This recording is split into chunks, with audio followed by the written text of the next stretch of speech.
नागपूर पालिका मुख्यालयाच्या परिसरातील झाडं धोकादायक स्थितीमध्ये आहेत। पोकळ झालेल्या बुंध्यांमुळे झाडं कोसळण्याची भीती आहे। नागरिकांची वर्दळ असल्यामुळे दुर्घटना टाळण्यासाठी उपाययोजना करण्याची गरज आहे। मुंबईसारखी दुर्घटना घडल्यास जबाबदार कोण असणार असा सवाल उपस्थित केला जातोय। मुंबईमध्ये झाड कोसळून झालेल्या दुर्घटनेनंतर आता नागपूर महानगरातील धोकादायक झाडांचा प्रश्न ऐरणीवर आलेला आहे।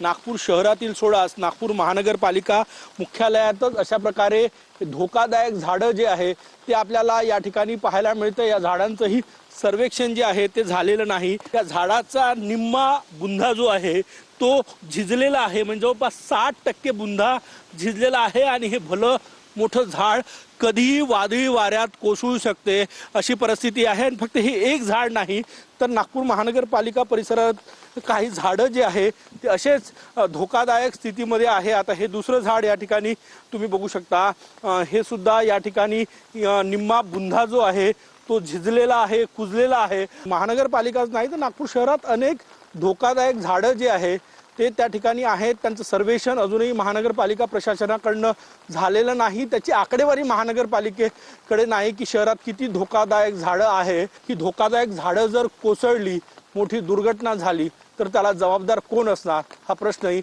या निमित्तानं उपस्थित केला जातोय। कॅमेरामॅन सचिन सयामसह गजानन उमाटे, TV9 मराठी, नागपूर।